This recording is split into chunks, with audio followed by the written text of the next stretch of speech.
Watu waingia na mbinu hai, kwa sababu moja kwa moja unaangalia kikosi chetu cha Simba kina shida kwenye eneo zima la ushambuliaji.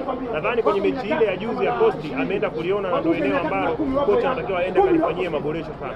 Kwa hiyo kesho kama atakuja na mbinu nzuri, tutaenda tutashinda tena, si chini ya goli mbili, na ni mapema sana. Tunatambua ubora wa Azam, tunatambua Azam ana kocha bora sana na ni mtaalamu wa mbinu Ibenge, lakini mimi na imani kwa kikosi changu tunaenda kupata matokeo kesho Chamazi. Safu ya ushambuliaji wa Simba, lakini katika timu yenu mchezaji ambaye anategemewa katika eneo hili ni Selemani Mwalimu. Uone kama ni huenda akaonyesha vile kutokana na muendelezo wake kukosa nafasi ndani ya kikosi cha Simba. Unajua Selemani Mwalimu ni pengine kutokana na hii break na pia kutokana na amefungiwa, kutokana na kile kifungo, maana ametoka kwenye kifungo cha kufungiwa lile lungu la masaa 72 akaja kwenye hii break ambayo timu ya taifa ilienda kucheza.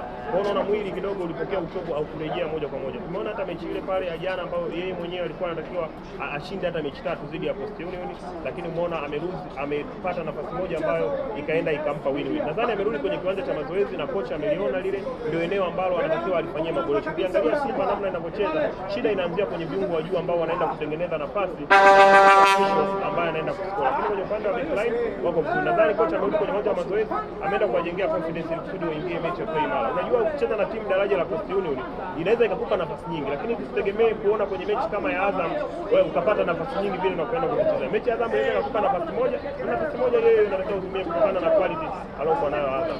Miongoni mwa walimu ambao wanasifika kuwa bora katika kutegua mitego ya timu pinzani ni Fore Ibenge.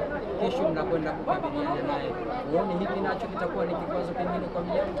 Ni kizingiti kikubwa sana kuwa na Ibenge na ni kocha bora, lakini sisi wachezaji ambao tuko nao tunaenda kuwatumia kama kitu za timu, namna ambavyo wanafungua. Unajua katika kiungo bora ambaye anachezea sasa hivi kwa Tanzania, Anisef Yaura ndio mchezaji pekee kiungo ambaye anaweza kufungua mbinu na kufungua backline za wapinzani. Ndio kitu ambacho kinatupa nguvu. Kumwangalia pia Liba Sigwe ndio mchezaji ambaye anaweza kufungua mabeki zaidi. Kwa hiyo na wachezaji wao na wachezaji wengine ambao ni muhimu kwenye kikosi cha Simba, na imani kabisa tunaenda kuwin matokeo kesho. Japokuwa mechi itakuwa ni ngumu sana. Saaduni amerejea ndani ya kikosi cha Azam.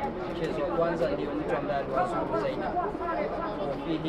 Sio Firo. Mimi mchezaji ambaye pengine kwa Azam ambaye namuona ana hatari zaidi ni yule Sereri na yule Kidambara bora. Lakini wachezaji wengine pia na Idinado ndio wachezaji wengine, lakini Saaduni mimi naona ni mchezaji tu wa kawaida ambaye pengine aweze akafanya madhara makubwa sana kutokana na uimara aliokuwa nao Simba.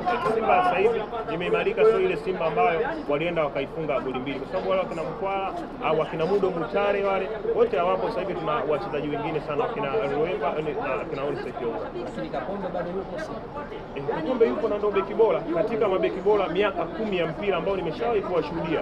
Upande wa kushoto ni Mohamed Hussein, upande wa kulia ni Shomari Kapombe. Ndio beki bora wa Kitanzania kuwahi kutokea, ukiachana na Juma Jabu enzi hizo ambazo mimi mwenyewe nilikuwa nacheza mpira. Tukirejea kwenye mchezo wa leo, je, unaona kwa kiwango alichoonyesha Yanga kwamba watatoa pressure kwa mashabiki wao kuhusu majeraha na wakabili?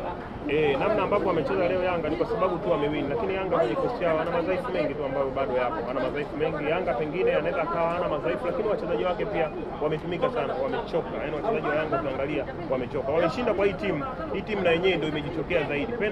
Pengine nilikuwa naamini mechi ya leo itakuwa ina testa kubwa kutokana na Tanzania Prison walivyocheza nao mechi ya kwanza. Lakini mechi hii Tanzania Prison walikuja tofauti kabisa. Wamekuwa wadhaifu wa mbinu na wamecheza kiuchovu sana. Kipindi cha kwanza walipocheza nikaamini mechi itakuwa ni nzuri zaidi. Kipindi cha pili Yanga wakaja wakanijibu kwamba hii mechi tunashinda na tunashinda magoli mengi sana. Shukrani. Asante.